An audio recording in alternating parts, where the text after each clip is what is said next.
Okay, I think we'll go ahead and get started now. Hello, everybody.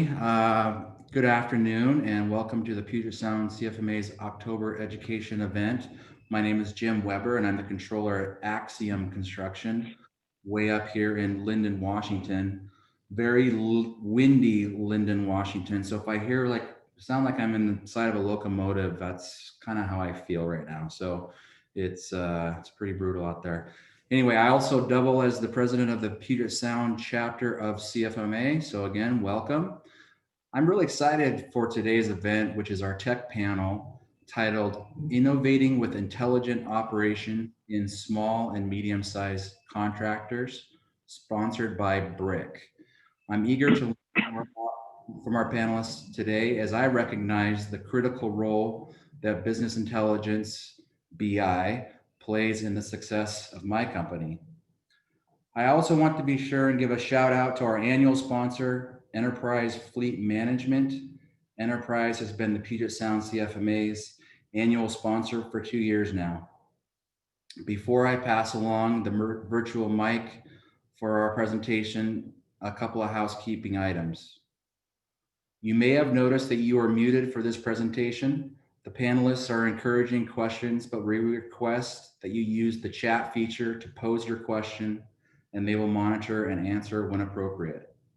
I also wanted to let everyone know that we are recording this session and will make it available on the Puget Sound CFMA website within a couple of days. Lastly, I will announce the CPE code at the end of the presentation.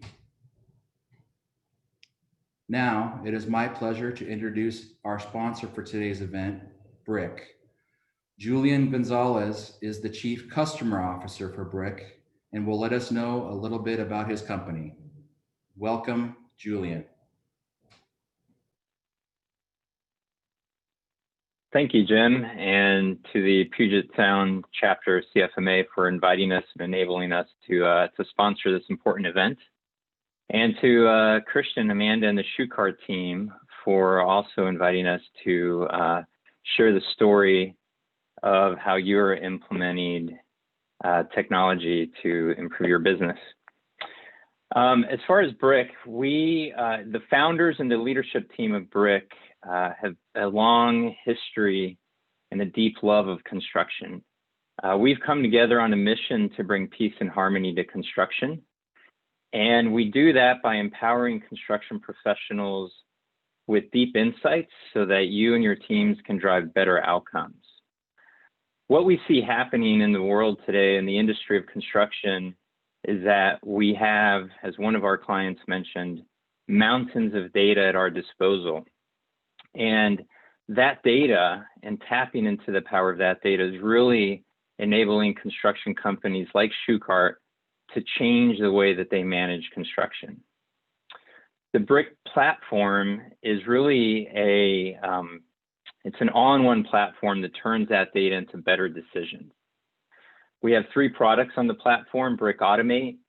You can think of BRIC Automate as a virtual employee that can take most of those, highly repeatable manual tasks that somebody's doing that typically involves moving data from one place to another. And the virtual employee can start to do that 24 hours a day, 7 days a week, freeing up your resources to focus on more high-value tasks. A second product is BRIC Discover on the right.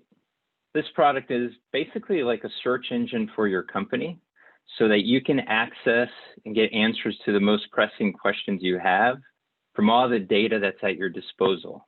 That includes data within your systems, data within your documents, as well as important data on the internet that can help your company be more successful. And our last product is BRIC Forecast, our newest product. BRIC Forecast takes the challenges that we all have in working with Excel and eliminates those challenges while still enabling your team to work in an Excel-like experience that is hyper-connected to the data. So our clients are using this for improving their forecast and their WIP process or revenue planning, scenario planning. And by being hyper-connected to the data, it eliminates the need for somebody to copy and paste data into spreadsheets It eliminates the chance that formulas are forgotten and therefore the data and the resulting summaries are inaccurate. And all of this is built on top of the Brick Construction Data Cloud, which is really the foundational layer, leveraging the latest technology to enable you to get the most out of your data. And now I hand it over to Christian, who will start the presentation. Thanks, Julian. Thanks, everybody, for joining us today. We're going to talk about innovating with intelligent operations in small and medium-sized contractors. And the we that I'm talking about is, well, it's Amanda Cole from Shukart. She's a division accountant and data analyst here in-house. It's me. I'm CFO for Shukart. And it's Julian, who you just heard from Brick. And what we're going to cover, we're going to start with an introduction, basically covering where Shukart started from, so that you get an idea of how that might compare with where you are, or with contractors you know where they might be on their road to intelligent operations. We're also going to just define what that even means, intelligent operations. Shouldn't all operations be intelligent? Yes, you would think and hope so, but it's not always the case.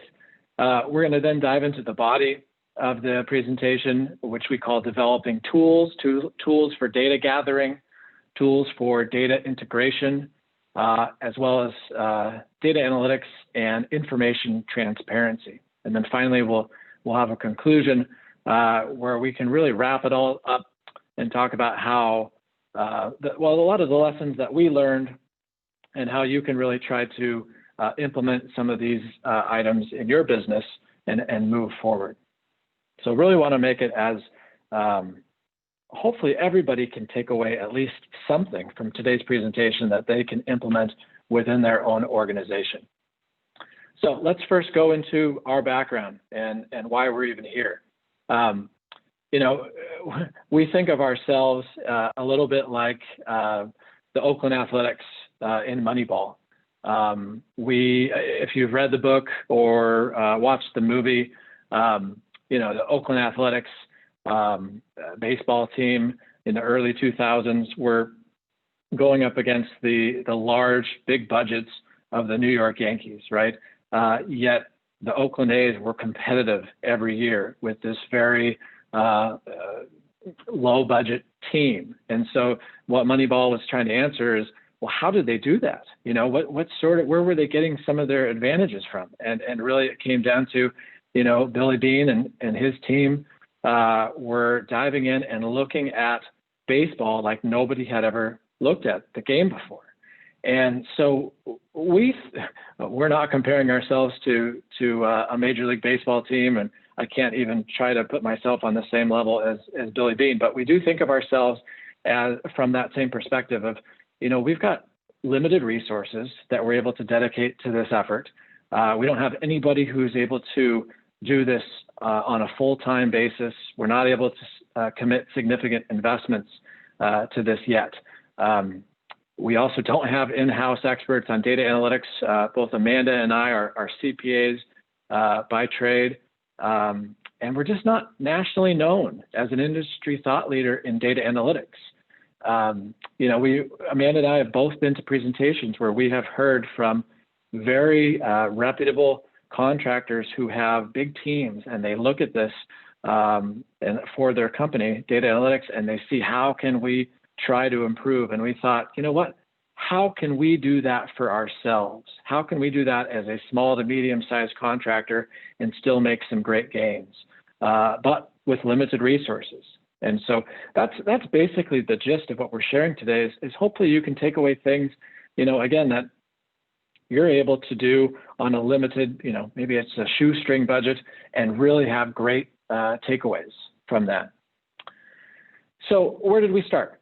We asked ourselves first, you know, how can we be doing things more efficiently and effectively? Intelligent operations really comes down to 4 different areas, and or actually 5 different areas, 4 of which we focused on. And one of those areas And intelligent operations, it's defined by McKinsey, the consulting firm. We did not necessarily coin that term, but we're going to run with it. And the first one had to do with lean process design. So figuring out ways to be more efficient. We also asked ourselves, what questions? So we asked ourselves the question of the question, what questions do we continuously ask ourselves, but we don't have the answers? So an example might be is, why are we losing every time we're pursuing a certain type of project, right? Is there anything that we can gather from certain data? And then, the other question we asked ourselves, big picture, which risks do we have? This industry is just loaded with risks inherently. Which risks do we have that are not being properly addressed? So, right, examples of risk might be projects with negative financial results, asking ourselves, well, why did these results occur? This is every company out there, right? Why did we have a project with less than ideal financial results? What could we have known earlier? What could we have done differently, right? Then we actually could have made changes at that time, not just in the rearview mirror, right? Examples of risk, financial planning and analysis, right? So looking at the organization as a whole and how could we be better at planning out our year and making sure that scenario plans are properly developed and basically properly developed. And this is especially important in relation to what we're dealing with right now with the down economy, a pandemic that's going on. We really need to have our scenario plans locked down and have them well specified. And so we just realized we needed to develop solutions better, right? So we started to dig. After we asked ourselves these questions, we started to look at what we currently had, right? Dig into your processes. Our existing processes were not, they were broken, but obviously not as ideal as we wanted them to be, especially as we were growing, right? So it's that old thought of taking apart the airplane as you're flying it, right? This was what we were looking to do. And what we realized as we started digging in is we already had a ton of great data available to us in our ERP. We use Spectrum as an ERP, but really there's so many great ERPs out there and they do a great job of collecting data. But what we weren't able to do is we weren't able to necessarily harness this data for greater insights. Yes, we had backwards looking into contract status reports or WIP schedules, but it's all backwards looking, right? It's something that you get 2 or 3 weeks later. It's already been done. It's just reporting past information. It's not forward looking enough for us. We also realized that we needed to gather more relevant data, and basically then we needed to put it all together and just make it more transparent, try to have greater realizations that come from that. So I'm talking very broadly. I'm looking to introduce this idea so that hopefully to set the stage, Amanda and Julian will now talk more specifics about all this. And I'll hand it over to Amanda, first of all, to really get into the nitty gritty of data gathering. Amanda? Hi, everybody. As Christian mentioned, when we started our journey, we actually did have a wealth of data from various sources. We had an ERP, we had a project management software, files on our server, like a million different Excel sheets. But our ERP in particular was a robust source of historic information for actual contract values that we had in place. So it was super easy for us to develop your standard construction WIP schedule like you see here. But we did need something more. We needed the ability to account for anticipated projects and the projects we were bidding in our financial forecasting. Our VP of operations had tried to develop this in Excel, but it was plagued with problems. The first being that one person was trying to report and update a large amount of projects that were being led by 17 different project managers. And as an accountant, I know that gathering information from this many people can feel like you're herding cats. It's just not efficient. And additionally, Excel, we were having problems with the bugs and version control issues that come from, having one person update this and maybe another person getting into it. And then you get in there and there's 3 spreadsheets and you're not really sure what has been updated most recently. So we decided to pursue a cloud-based system that would allow for collaboration. And we, after doing a lot of research, there's a lot of options on the market. There's OneDrive, Asana, Airtable, but we decided to go with Smartsheet. I'd say the most appealing aspect of Smartsheet initially was that it looked and functioned very similar to Excel, which was helpful when it came to training users and getting them engaged in the new process. Also very helpful for us because we also were used to using Excel. However, unlike Excel, where you have to hard key in all your data, Smartsheet allowed us to gather essential data through the use of forms, where you can make certain fields mandatory. And these forms were also easily accessible through a mobile app, so people didn't have to wait until they were back in front of their computer. And it's also important to note that, as Christian mentioned before, neither of us are software engineers or coders, we're CPAs. So the fact that Smartsheet was simple enough for us to develop and mold into whatever we needed it to be was pretty remarkable. I could easily set different permission levels based on our needs that were customizable to each sheet or process. And this allowed us to give access to users for only the information that they needed. And also very importantly, Smartsheet was inexpensive. I think our initial investment for a couple licenses was, $300. So a brief overview of what this new forecasting process looked like for us. When a division or project manager would come across a new opportunity, they submit this new bid form that you see here, which requires them to fill out key details that we need to track and forecast projects, such as estimated contract amount, gross profit, construction start and end dates, etc.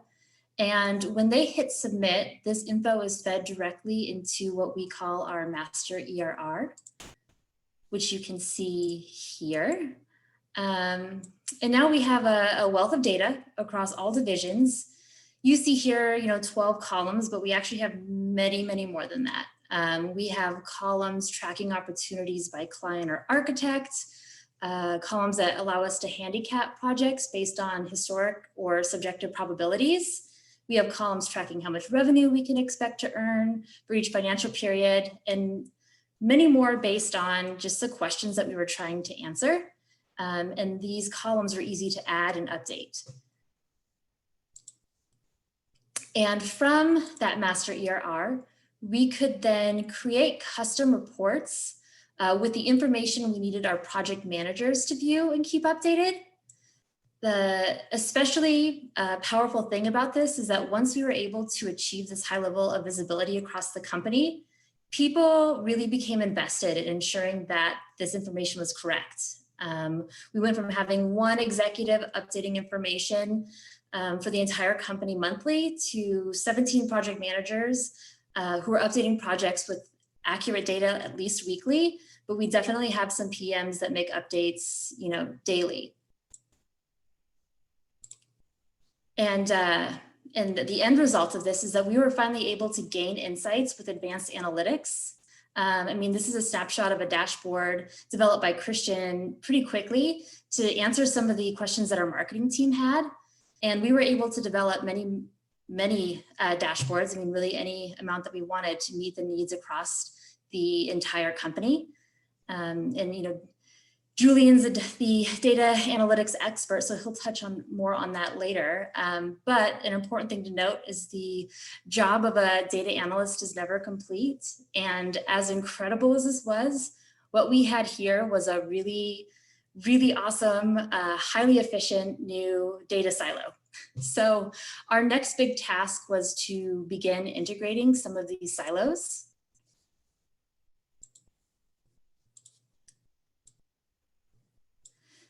So we have these functional processes and data silos, and many of them contain or require, the same information. For example, our subcontracts are drafted and issued in our project management software Procore, but they also need to be entered into our ERP, which is Spectrum. Construction start and end dates are updated in Smartsheet, but they also need to be in Spectrum and Procore. So the task of manually updating this information fell mostly on our accounting and contracts team. But Brick came along and offered us a new approach by developing virtual assistants to automate these manual workflows that move the data in between our systems. One of the first processes we decided to automate was budget entry. Our PMs developed their budgets and estimates using an Excel template.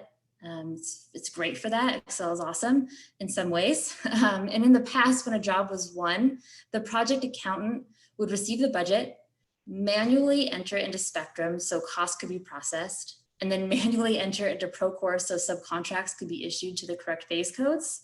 And that was not a good use of time. Depending on the size of the job, this could take anywhere between 15 minutes to over an hour, and it was just incredibly redundant. No higher reasoning was required to complete this task. It's one of those things that you put on your headphones and listen to a podcast to do and just say goodbye to the next couple hours of your day. So to automate, we updated our template with some key information that needed to be consistent across the board, right? Cost types were broken out into identifiable columns, standard phase codes were established, and we added a check figure at the end of the updates so that the virtual assistant could verify that the information was correct. And if it wasn't correct, it could send an alert to the DA to go back and check the information that was entered. Essentially, you get like an error message. The thing about working with virtual assistants, they aren't people. They can do things that people can do, but you have to be very clear and consistent with your virtual assistant. So we definitely spent some time working on that workflow. But once we developed a clear workflow, all that the accountants needed to do was take that Excel file, upload it into Brick, like you see here, and the virtual assistant updates the budget into both Spectrum and Procore. And here is an awesome dashboard that Julian put together for us to try and quantify the time that our virtual assistants have saved us. So you see here, we've got 330 hours saved. And honestly, that's a conservative estimate, considering time is money, and that's huge. But what you can't quantify, because it's really invaluable, is the fact that we freed up time for our team full of very smart people with, some of them have upwards of 15 years of experience to work on other projects and process improvements. Initially, there's always that like, oh, you're taking away this task from me. But once they saw that through intelligent operations, we were really empowering them to go make additional process improvements, it just ended up being, again, hugely empowering to them and also incredibly beneficial to the company. And I'm going to pass it along here to Julian.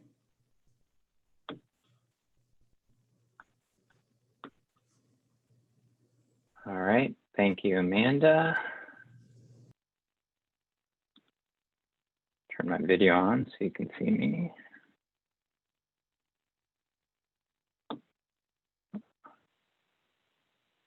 All right, and now to, and thanks, Amanda, for that great overview on how automation can help you implement more intelligent operations. I'm going to talk a little bit about data analytics and information transparency. When we start looking at all the data that's at your disposal, one of the things that we identified really quickly is that there are early signs of risk in your data today, if you can access that information quickly and easily. And when we start, sorry, I went the wrong direction. When we start looking at, what types of questions you can be asking to try to get answers from your data, it's best to start really at the highest level, right? What are those things that causes your fee to be eroded, or your profit if you're a subcontractor, right? Where are there opportunities to leverage data to make better decisions in order to enhance our fee or profit? And what are those opportunities to really reduce those overhead costs, such as the automation of highly repetitive tasks like Amanda just walked us through?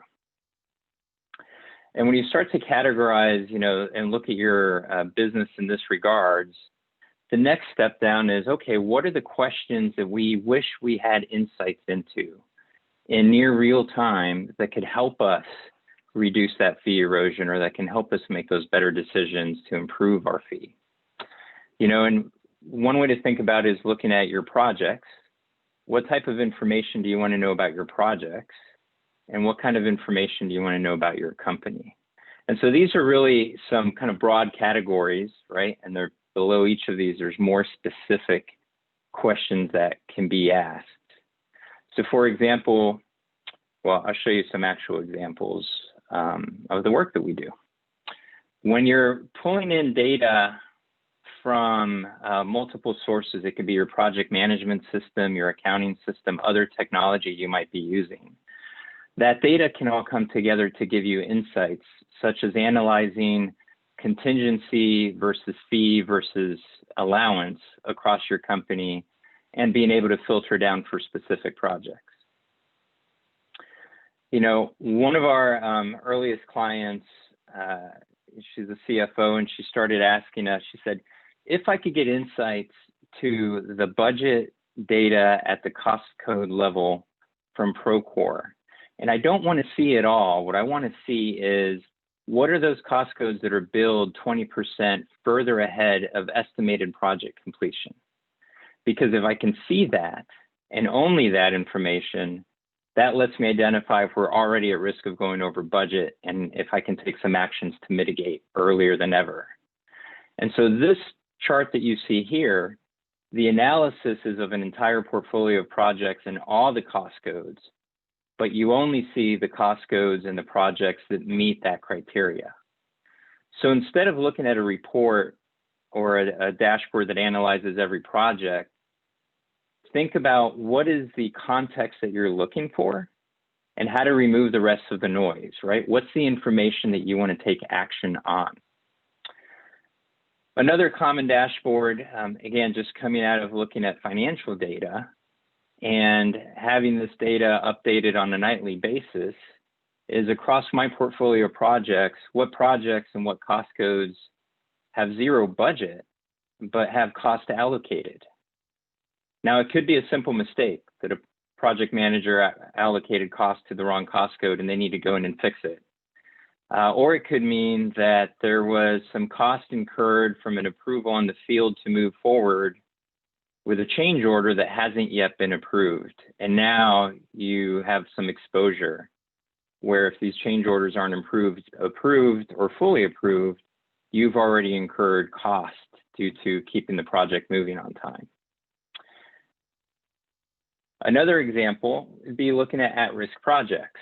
We pull in project management data and start to analyze the way that you might consider risk. What is the number of open change orders relative to the estimated percentage complete of the project?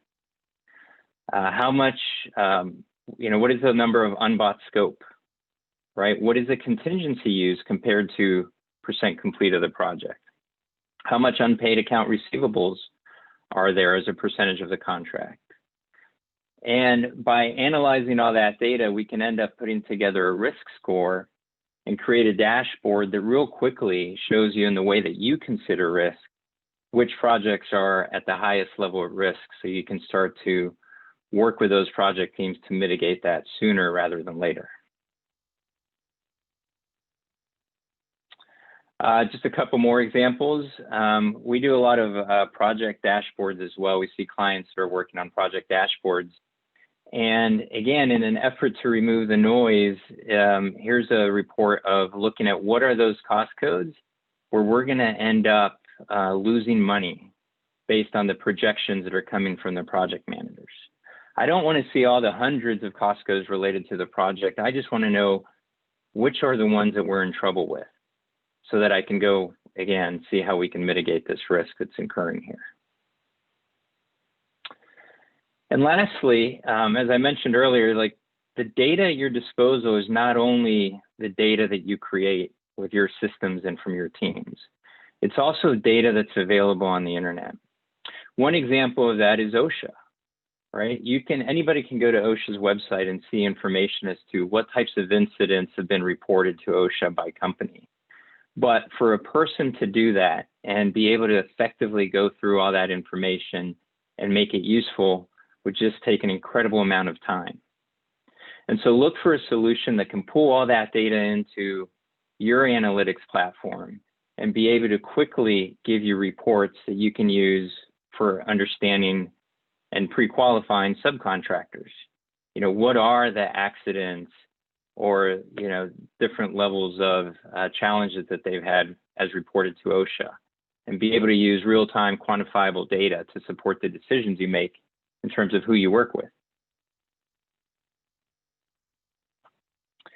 And so everything we were looking at is a way that you can leverage your data today really to understand kind of the current situation. But we can also start leveraging your history to train predictive models to help you identify discrepancies that are worth investigating, that might be early indicators of risk. And so one of the ways to think about this, you know, in an area that we all use predictive models today is Netflix, right? Netflix tracks all of your behavior as you watch shows, what shows you watch, which ones you click on and watch the preview but end up not watching the shows, which ones do you watch the entire seasons and the next seasons, where do you stop watching a show and not come back? And they're using all that data to train a model that the next time you log into Netflix will do a better job of making recommendations for you in terms of what you're likely to like. You know, what are the shows that are going to be most interesting to you? And so Netflix, I think they say it's something like 167 million clients. They have over 167 million unique instances of Netflix because everybody gets a personal version of it tailored to, you know, what you like based on your behavior. We're doing the same thing. We can look at your historical data of how you've performed on projects and train models to look at your current projects and make predictions. How much is this project going to cost at completion? What is that cost going to look like over time? What is the actual what is the prediction of the actual cost by cost code? Right? What's the prediction for labor demand or equipment demand across your company looking forward over the next 12 to 18 months based on your current projects in your backlog, you know, projects that you're likely to win? One example of that would be looking at a budget. And the idea here in this chart, the green bars, or sorry, the green columns, is the estimated amount that gets rolled up into a cost code. And the blue columns is a predicted budget based on, or a predicted cost based on your historical performance for a project like this one. The intent is not to say that the estimator is incorrect, right? The intent is to give you, to identify where a discrepancy might exist so that you can go have a conversation with the estimator. In this example, you can see that most of the estimates come in below what your history would predict are as actual costs, but they're all pretty much within range, except for two. So this is an opportunity to go speak with the estimator and ask them, hey, what do you think is so unique about this job that you believe that, you know, we can do this cost code for nearly 40-something% less than our history would predict? And if the estimator can explain to you exactly why, then you move forward with their estimate because they're closest to that project. But what happens most of the time is that the estimator is going to go back and say, let me take another look, because what we're doing is very complicated. And they're going to go back and look at it, and they might increase that budget as a result of that second look.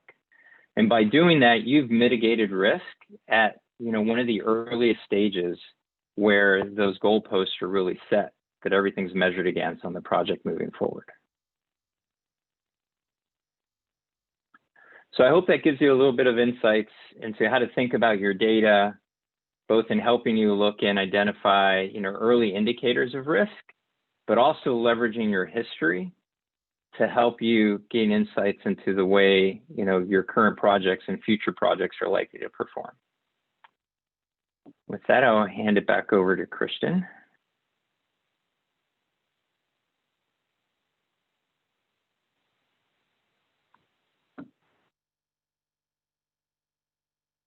Thanks, Julian.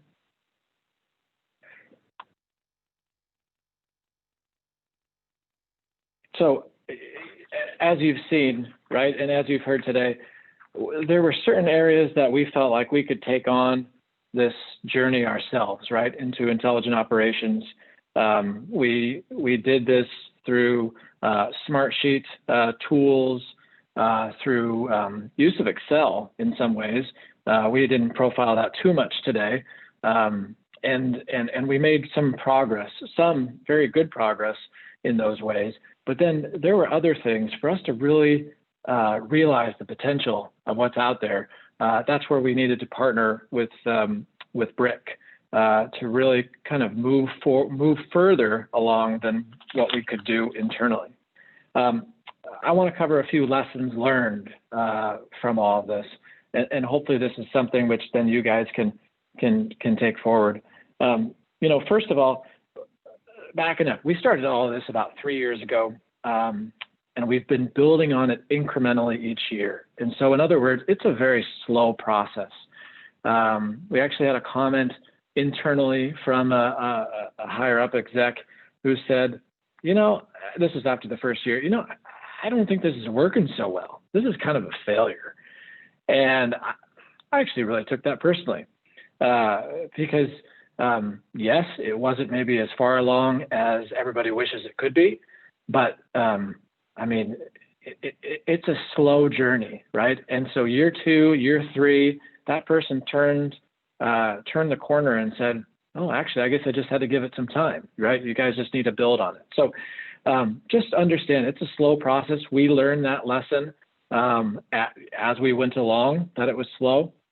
Another contractor that we know have said that, they didn't make significant progress for 2 years. And they needed to figure out their data first, right, before they could really go in and analyze it. So I guess, just understand, right, it's an evolution, right? Evolution, not a revolution. Getting into this, the first point here has to do with failures, right? And each step as we've gone along, it's been worthwhile even when it has failed. An example for us that we didn't cover specifically today, we've created a lot of smart sheets along the way. We only showed you the successful ones. We've created a lot of failed smart sheets along the way.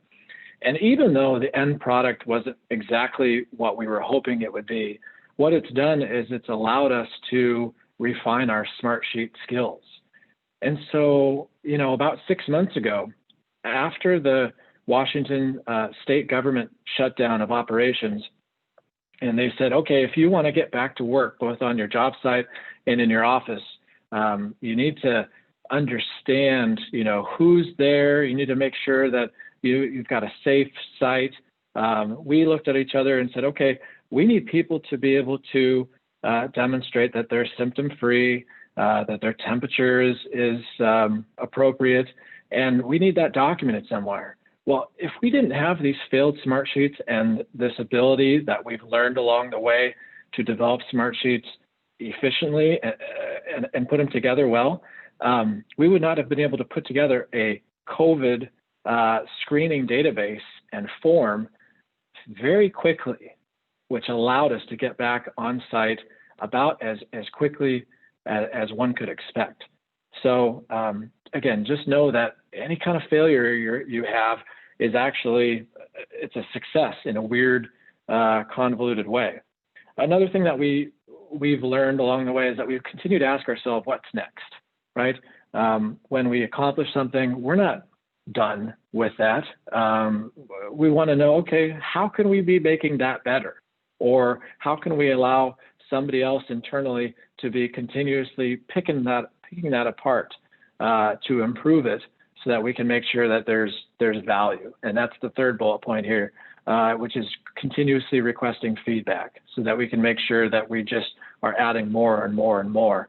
Another lesson learned on here that has to do with that, it's not listed, is that as we are getting more people involved on this journey to look at these brick databases or Smartsheet dashboards, they are becoming greater and greater believers, which means that we're getting more and more feedback, which then creates more and more improved tools.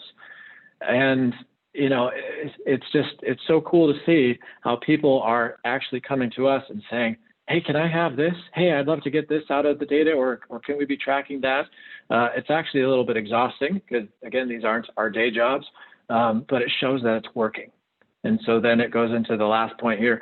You know, this is us considering our next projects, right? And then how we are providing more insights for folks, tracking relevant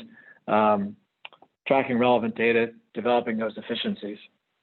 So, you know, how do you get started, right? It's just so overwhelming to be thinking about this idea of big data. If you look at this visual and everything that's going on, even I feel overwhelmed. I'm just like, whoa, there's so much out there. Where do I even start? And the answer for you is it's anywhere. Just start somewhere. And even if it doesn't work out well, it doesn't matter. If you just get started somewhere and build a little bit of momentum, right, that creates some confidence in your group, in you as the individual, if you're going to pursue this, in your team, if you're going to have a couple people kind of volunteer and pursue this, in the executive team or other managers, to understand that, hey, you know what, there's some potential here, there's some great insights. And then just expect that, you know, what you try, it may not work, and that's okay, right? And I really believe this. Go after that low-lying fruit, right? If you go after the biggest type of big bang impacts, yes, you're going to get some great insights and maybe make some dollars and cents results. But if that's going to be so hard to go after that, and it's such a long journey to get from here to there, sure, you got to try. But if it's just going to be a long, challenging, you know, way to get there, and you're not feeling skilled up, I'd put that on pause until you could maybe get some other things kind of knocked out along the way. So it's okay, incremental steps as you go.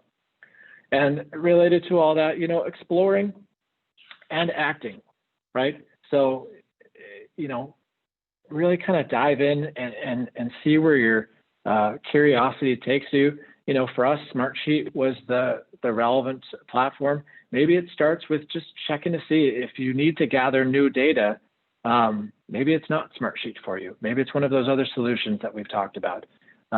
Maybe there's some other questions that you're asking yourself, and, you know, maybe you need to partner up with somebody, either internally, with some service providers that are out there. I would also ask, I think this is crucial. If you are looking to pursue this within your organization, you would need to get upper management buy-in.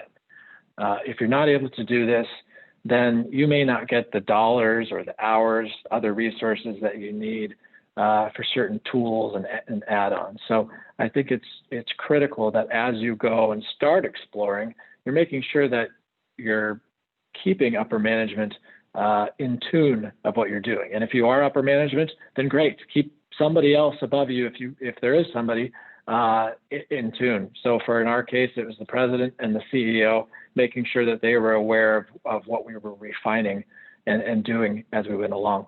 A couple other places where I think you can go for resources, other contractors. There's been many that we've spoken with about what they're doing. It just provides inspiration, right? And you might be able to do the same for them. Heck, if you want to reach out to Amanda or me, we'd love to get in touch with you. And if there's anything specific that you want to know, happy to discuss that. If there's certain things that you've done, I'd love to understand what you're doing so we can get inspired from you. And then, you know, as I mentioned, service providers, but also there are some, we really utilized our university program here. It sounds kind of strange, but we've had interns here the last 3 summers at Schuchart, and we've had them be accounting and data analytics interns. So they've been tasked with, you know, really diving into certain of these projects that we just don't have the time to do, right? And even if they didn't know Smartsheet, they knew it by the time their internship was done. So that's been really helpful of having an intern to lean in and be able to help us do certain things, but then also having, you know, university programs, accounting students kind of dive in on specific projects. We had teams or a class at Western Washington University in accounting. They dove in, is that the right term? Dived in on looking at our safety data and really trying to give us feedback analytics-wise on how we were doing and try to make some suggestions, some recommendations on our safety. And it's stuff that, you know, it was all data that we were tracking, but we just didn't have the bandwidth to do. And these guys, they looked at it in a certain way and gave us those recommendations. And it was really quite helpful for us and good for them because it's relevant real world information for them to look at. So with that, I'll pause for questions. Let's see. So Jim, and actually Jim, if you want to hop back on for a sec, I'm actually not able to see any of the questions that are on here. If you are, maybe you can ask the group here. Sure, let me pull those up and I will go ahead and ask. So first question is, have you replaced any traditional Excel functionality with Smartsheet, or is it more of a complement that allows you to gather the data you need to run your business? Amanda, do you want to chime in? Yeah, we have definitely replaced some of the things that we were tracking in Excel. Smartsheet makes it really easy to just transfer over Excel sheets.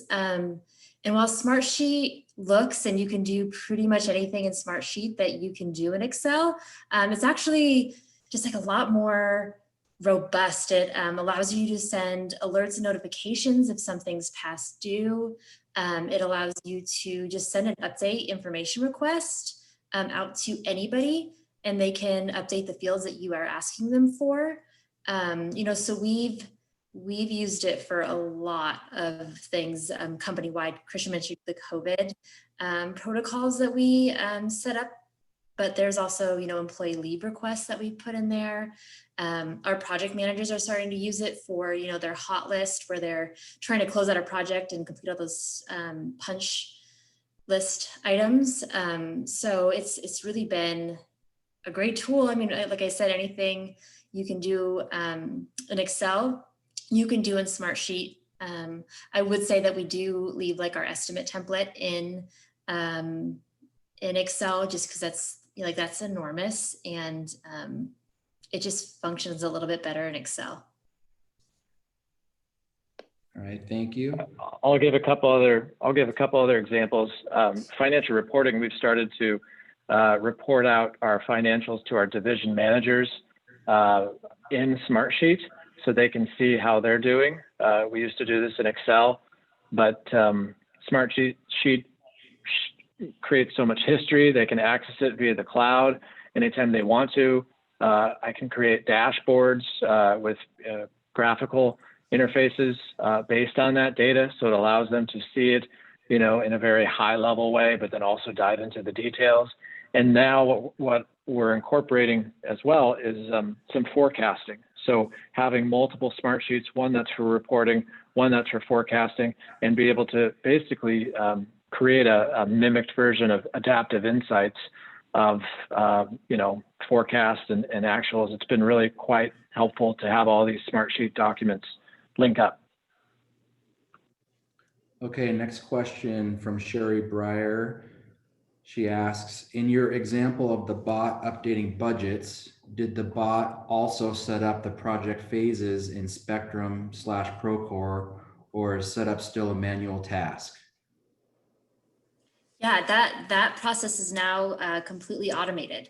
Once a accountant sets up the job number needs to exist in both Spectrum and Procore, but the bot is able to go into Spectrum, enter every single phase code in the budget, and then go into Procore, enter every single phase code in the budget. The division accountant, if they receive a notification, has to go back in and check to make sure that nothing went wrong. If the phase codes don't exist in one system or the other, it might not get entered, but it's a completely automated system now. Thank you. I have a question, Christian, I guess this would be for you. Fully recognizing that BRIC is the sponsor for this event. Thank you again, Julian and BRIC. But would you say that you have achieved a return on your investment? I'm sure it's very difficult to quantify and qualify what that exactly is. Where would you say you are with obtaining that return? Yeah, that's that dashboard that was what Amanda talked about with the number of hours saved, right, through our automated activities. That's where our biggest return has been thus far. And it's really, I guess, maybe that low-hanging fruit of bringing in somebody like BRIC who can do automation and analytics. The automation is really where there can be some time savings, right, which then allows those people who are doing that, I call it button pushing, to do tasks that provide more value to the organization and more value to themselves, honestly. That they'll get a lot more out of doing that than just pushing buttons. So, as we've showed on that dashboard, that's been hours, hundreds of hours, right, that we've saved. And that's on just the automation side. And so now, meanwhile, we're also providing, or they're providing, tools on the analytics side. And that's where we're going to be able to realize value, where we're not saving time, but where we are gaining greater insights and hopefully addressing some of these risks that we've talked about. Okay, thank you. Do you want to go ahead and pull up that last slide, Christian, or I don't know if you have any closing comments? No, again, we just appreciate everybody joining us today and listening. And if you have anything, please feel free to reach out to Julian, Amanda, or me directly. Happy to answer any questions or talk further. Thank you. Thank you, Christian. Thank you so much to both you and Amanda from Shoecart for being a panelist for our tech panel today, as well as especially to Julian, who works for BRIC, and they were, again, today's sponsor, along with Enterprise Fleet Management, our annual sponsor. Just a few notes here. We have some upcoming events that we wanted to let you know about. We're going to have a similar format, an online webinar on November 10th. It's going to be a construction law update. And then on January 12th, we're going to have a accounting update, maybe a little bit different than our typical GAAP tax update. We haven't quite decided what that's going to look like yet. February 9th, we're going to have a government legislation construction update. In March, an economic update. It's a lot of updates. April 13th, HR update and supported employment. And then in May, our ever popular event hosted by Burns & Porter, our C-suite panel. And we really are hoping we can do that in person come May. Lastly, as you can see on the bottom there, the CPE code word for this presentation is HAT, H-A-T. hat. So thank you again for attending, and please reach out to myself or anyone on the board of CFMA if you have any questions, and again, follow up on Christian's offer to contact either him or Amanda or Julian if you have any questions. I'm sure Christian can get a hold of Julian if you want to make contact with Brick, and we'll go from there. Thanks, everybody. Thank you.